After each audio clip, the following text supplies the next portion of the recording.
Few weeks around the conversation about what is truth, what is being portrayed that's actually fact, and even if it is fact, how is it being portrayed? Is it being portrayed in a way that helps us see what the real issues behind it are, or is it something that's being hidden? In 12 Years a Slave, there were facts that were altered, yet they seem to give a broader understanding and interpretation of what the real truth of the situation was than maybe if they hadn't been altered. In some of the other movies, the truth has been almost blatantly overlooked in order that we can have a Hollywood understanding of it. And in this movie, we find ourselves caught in a conversation around what is true, and in the looking beyond it, we find that there's even greater conversations about what may or may not be true. The reading came from a bulletin that was put out recently, obviously, to show that the concern around piracy off Somalia continues to be a concern, except that over the last couple of years, since the kidnapping perhaps of Captain Phillips, the ship lines like Maersk, which refused to previously have armed security people on them, now are armed with private security forces, and that has dramatically reduced the number of ships that have been taken hostage and ransomed in order to fuel the economy, the underground economy in Somalia and wherever that economy reaches to. But the line that was put in a quote from that particular article is the one that I think needs to be reflected upon, and that I'm going to try to navigate the course of truth through. And that is Millen's statement that it is clear that the tide has turned for those who seek financial gain from the misery of others. And the question is, whose misery, whose financial gain? Before I go into that conversation, which really takes place beyond the parameters of the movie, I just want to speak first to the outline of the movie. Many of you know Captain Phillips. How many of you actually saw the movie? Okay, good. Big ship, the Maersk, Alabama, not really big compared to some I'm going to tell you about later, but a big container ship loaded predominantly with food, the relief food that was being taken to Africa. Was off the coast of Somalia, and during a drill, a piracy drill, Captain Phillips had been tightening up security. Right from the first moment that he stepped on the boat, he started noting security risks, gates that weren't locked, situations like that. And so he said, I want everything locked down from now on. We need to be careful. These are dangerous waters we're going into. And so he was tightening up the security on the ship right from the word go. As soon as they were underway, I think maybe the next day, he gets this security test going. He has this whole protocol that's supposed to be followed, and he starts that off right the way. Gets everyone in the crew up and moving to their muster stations to react in whatever way they would should they undergo a piracy attack. As they're in the middle of that drill, the radar starts beeping, 2 small boats coming up on them, and they get closer and closer, and they realize that they're going to have to follow the protocol a little more clearly, so they actually call the Marine Defense people, which is part of the real protocol, tell them that they've got these ships, and you see Captain Phillips speaking to the woman on the phone, and she says, you know, it's probably just fishermen. He says, these are no fishermen. And he's right. I wasn't sure what the mothership was. That was always something to do with Star Trek before. But the mothership is generally a dhow or another boat that has been hijacked itself and made into a boat that can tow smaller boats further out into the sea, so that the pirates weren't confined to a smaller area closer to the shoreline, and ships that were further out were then much more accessible as well. And so the mothership would tow the smaller ships out, and the smaller ships would go ahead. The 2 ships approach the Alabama, but they're unsuccessful in catching up with it because the captain steers, takes some, I don't know, some frantic tactics to get by them, but mostly just speeds up so much that it burns out one of the motors on one of the boats, or compromises the motor. And when he pretends that he's talking to someone, saying that a naval ship is in the area and is going to come and save them, one of the boats just turns off and takes off. So they're not able to actually catch the boat, and they disappear, but they're back shortly afterward, this time with the 2 motors on the one boat and able to keep up. They've rigged up a ladder with hooks on it that can go over the side, and as soon as that ladder is in place, they're on board. And the situation unfolds from there. Now, the focus moment was to sort of get you in the headspace of, you know, okay, so everything's cool, we're all going along doing what we're supposed to do, and then suddenly we have no authority over ourselves anymore. We're held captive by someone who's holding a gun to our heads that tells us what we're supposed to do. We can't make decisions ourselves. We try to control a situation that's totally in chaos, and that's what Captain Phillips has shown us doing. He tells his men to make sure that they hide because the pirates will try to get them so that they can ransom them and get more money for what's on the ship. And they hide themselves in the engine room. The story unfolds with some dramatic things happening. The people in the engine room, or a couple of people wandering around the ship, overhear things and so get clues as to how they can overcome these pirates. And it ends up that the pirates don't actually find themselves in the best situation. They end up essentially being forced off the boat with nothing but $30,000 that came out of the ship's safe. So on their way, as you saw, they grab the captain and force him into the lifeboat with them, and we're now in a ransom situation. The Navy comes in with everything it has, and at the end, Captain Phillips is saved, and the rest of the pirates are all dead. So, that's the story. Keyword being story. Based on a book by Captain Phillips, which every review I read suggested was written appallingly and almost illegibly, and that its inconsistencies brought into question its accuracies.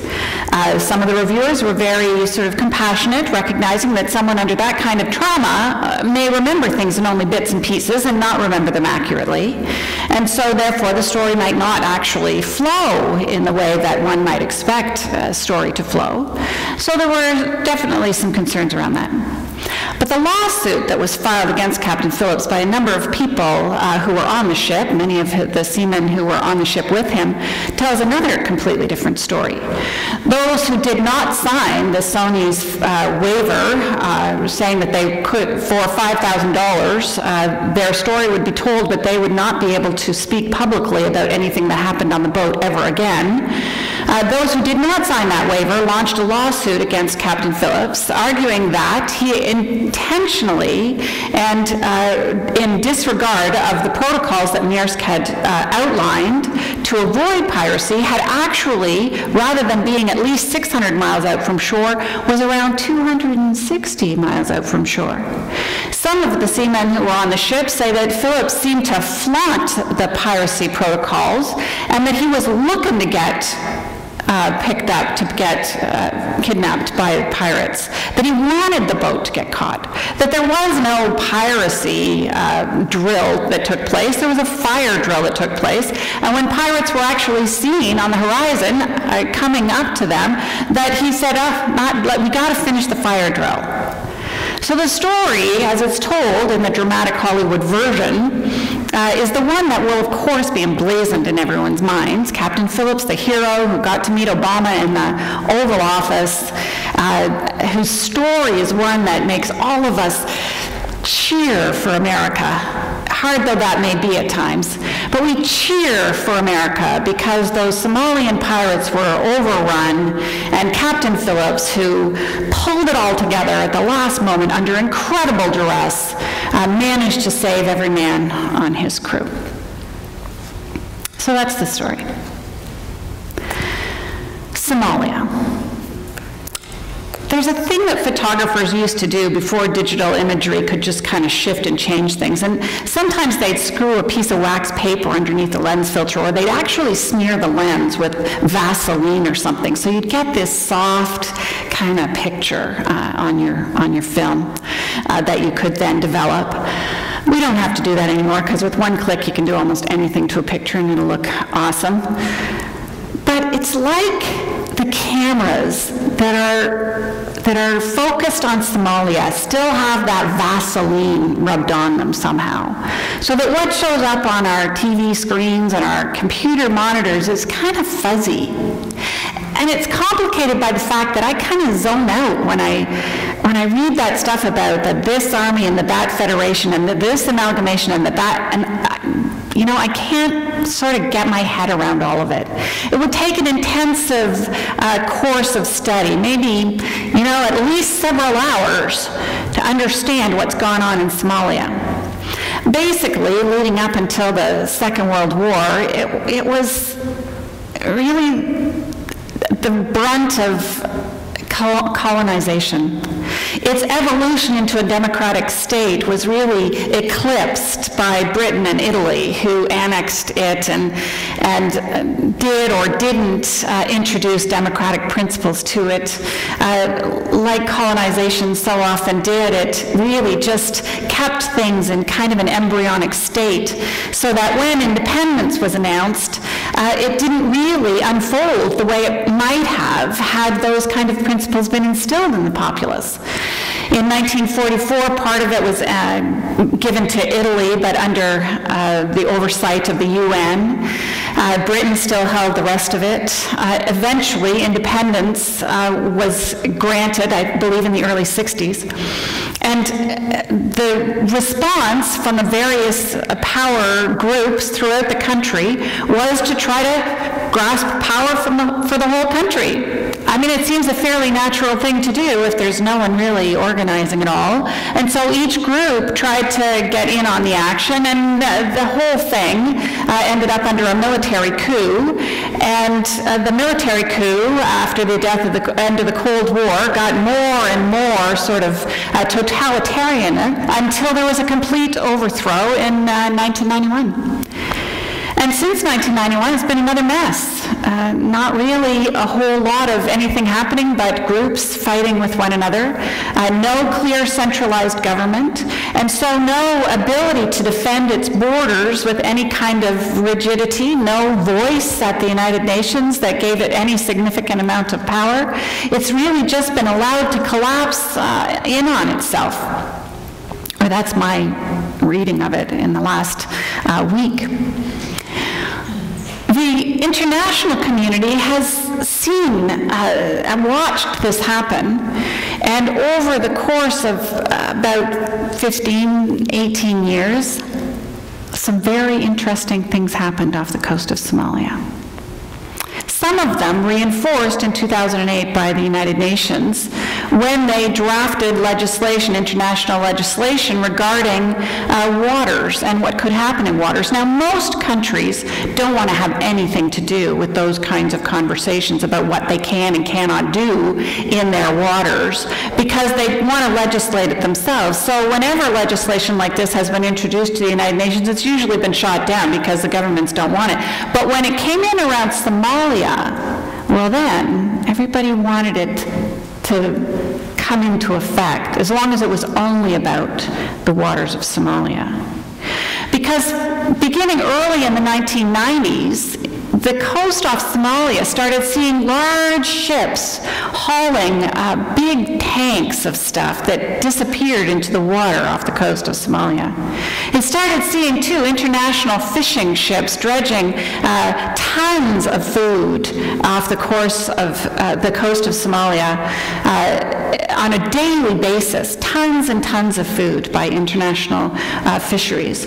So that the coast, those fisheries that once were rich and were made available to the Somalian people, whose land has been pretty much decimated by war and more recently by drought, and so fish is their food for the country.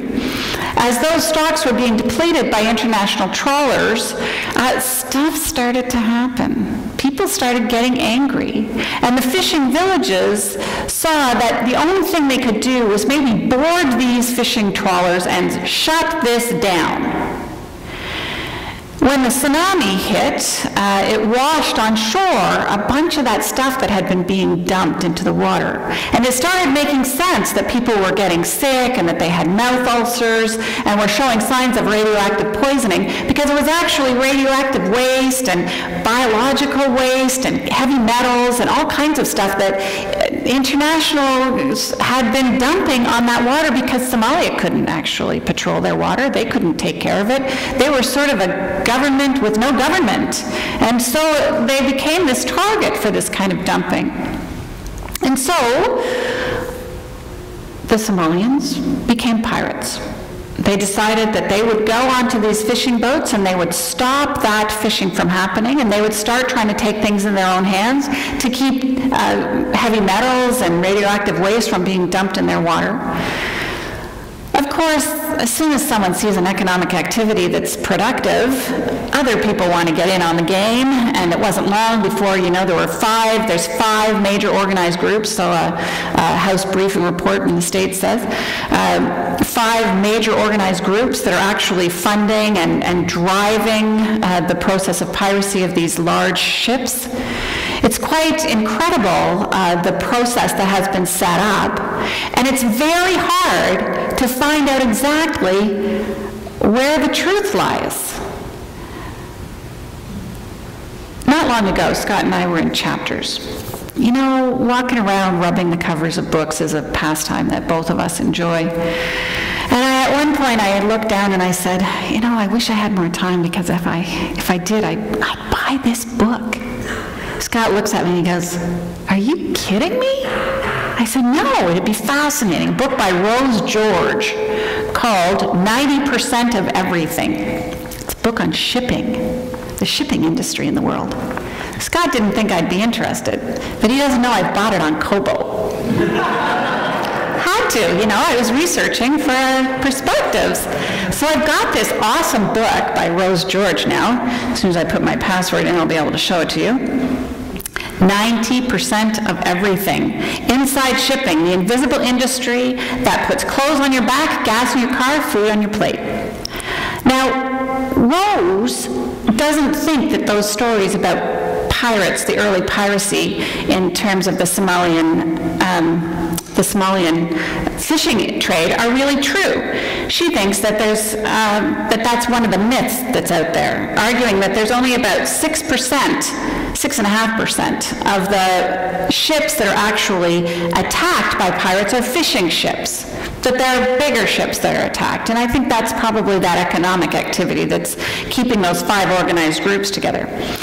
But I wanted to share with you some of the information about what the shipping industry is currently like. I'm having a hard time right now. Here it is. The first container that ever went on a ship, I think it happened in 1956. It's not in this book, it's somewhere else. 1956, the first shipping container went from one port to another across water. And now, George likes to sit in the train or something in Britain and look people and think, I wonder how much of what they've got going for them came on a ship. The iPhone, the purse, the shirt, the stroller, how much of it came on a ship? And it's almost all of it. Showed up on our shores on a ship somehow. Trade carried by sea has grown 4-fold since 1970. The ship that she goes on, she gets to ride on a number of ships, and the one that she goes on, as she's standing there looking at it, it's over 200 feet high, higher than Niagara Falls, she says, to the top, from the deck to the top of this ship, or from the concrete pier to the top of the ship. In 2011, the 360 commercial ports of the United States took in international goods worth $1.73 trillion, or 80 times the value of all U.S. trade in 1960. 80 times. There are more than 100,000 ships at sea. I mean, how many of them do we see? I mean, even if you're on a plane, you're looking down, it's just this beautiful blue thing. There's no ships there. There's 100,000. Carrying all the solids, liquids, and gases that we need to live. Only 6,000 are container vessels as big as the Kendall, which is the one that she was on. But they make up for this small proportion by their dizzying capacity. The biggest container ship can carry 15,000 boxes. 15,000 boxes. It can hold 746 million bananas. One for every European on one ship. If the containers of Maersk alone were lined up, they'd stretch 11,000 miles, or nearly halfway around the planet. And if they were stacked instead, they'd be 1,500 miles high, 7,530 Eiffel Towers. If the Kendall, the ship that she got on, discharged her containers onto trucks, the line of traffic would be 60 miles long. The size of this shipping industry is astonishing. It's beyond what most of us can get in our heads. I mean, we could stand on the pier, well, we couldn't actually because the security is incredible, but if you could stand on the pier and you'd watch them, for days, putting them on the ship. Some ships have up to 12 cranes able to put containers on at the same time. And so that would give you a bit of an understanding. But what it is that is being shipped around this planet that makes this a global economy, crumbling or healthy, however you want to look at it, is phenomenal. That the Somalian pirates interrupted it is what caused the grief. Now, Johan Hari, who some of you may know is a journalist who writes for The Guardian, sometimes writes for Huffington Post, wrote an article on the piracy situation, arguing that we're being sold a bill of goods, that it's all a lie, the piracy project. And he goes back to the history of piracy to note that piracy was not. It wasn't the kind of, we just want to get all your gold and jewels stuff. It was really about young, hungry men going to sea because that was the only way that they were going to survive, and being worked to the bone, whipped with a cat o' nine tails if they didn't work, and at the end of months and months at sea, probably not even being paid. The first pirates were those who took over that situation and said, we're not going to do this anymore. Well, not the first pirates, but the ones that we think of as pirates. The first pirates were way back. But we're not going to take this anymore. We want to live well and to share equitably and to care for one another. And so those who they felt were robbing them of their lives became the ones that were then going to be held while these other pirates took control of their lives. So when the pirates would get to the hanging in Britain after they'd been arrested and tried and they were about to be hung, they were often rescued by the crowds because they recognized that these were people who were downtrodden, who were ill-treated, who were slugging it out to try to keep themselves free. But one of the quotes that Hari shares is when, at the very end of his, he's talking about a pirate who had been captured by Alexander the Great, who demanded to know what he meant by keeping possession of the sea. The pirate smiled and responded, "What you mean by seizing the whole earth? But because I do it with a petty ship, I am called a robber, while you, who do it with a great fleet, are called emperor." And so Hari says, who is the robber?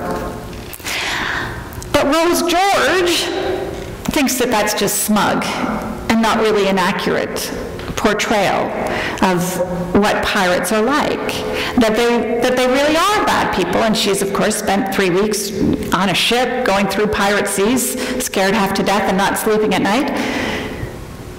We don't know, and we can never know what the truth of it is. The Congregation for the Propagation of the Faith, which was founded in 1622 by the then Pope, whichever one it was meant to teach about the Catholic Church, about doctrine, about faith, and get people to know. But it actually spawned the word propaganda. which is the story we're told when that story needs to be told in order to protect someone's interests, in order to make a truth that someone wants to appear a little more true. And we are constantly the victims of propaganda through our whole day. Every moment that you watch television or glance at a sign on the highway or listen to the radio, we are the recipients of propaganda, whether it's just simple propaganda like marketing or complex propaganda like national and political storytelling. We are the recipients of propaganda 24/7. It's important that we learn to bring to movies, to stories, to political, journalistic presentations, a critical mind, critical inquiry, to ask who wrote this, why did they write it, what was their intent, who does it privilege, who does it disrespect, who does it demonize, and why? To ask these questions of Rose George when she wrote 90% of Everything, or Captain Phillips when he wrote his book on how he saved the Maersk, Alabama, or those who are taking him to court, or the Catholic Church for that matter, turning propaganda around on it itself. To ask those questions is an essential part of our responsibility as members of a global population.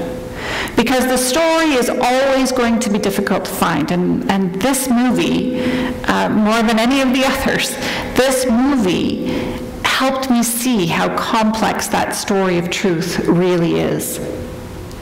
Do I set my allegiances with the Somalian people? If I do that, am I allowing kidnapping and the taking of hostages? Do I think that that's a good thing? Is there a line somewhere in there that the truth might be followed more clearly? Is there an opportunity for me to reflect? The questions that come to us from Hollywood, like the question that brought forward my focused moment, was more about, whoa, what if I was in that situation and had to deal with that? Whew, that'd feel awful, and would I even be able to think? But the thinking is the important part, and we have to think beyond what shows up on the silver screen and think to the relationships that we have with all those other people on this planet and how we make our laws and support them, even at the level of the United Nations, in ways that keep some people in poverty and allow others to amass huge amounts of wealth, as Ruth has shared with us today. Who benefits and who loses? Who's telling the story? Why are they telling it? These are important questions for us to bring to all the moments of propaganda that we experience in our lives. And they're questions that this movie, above all others, bring to the fore. Thank you.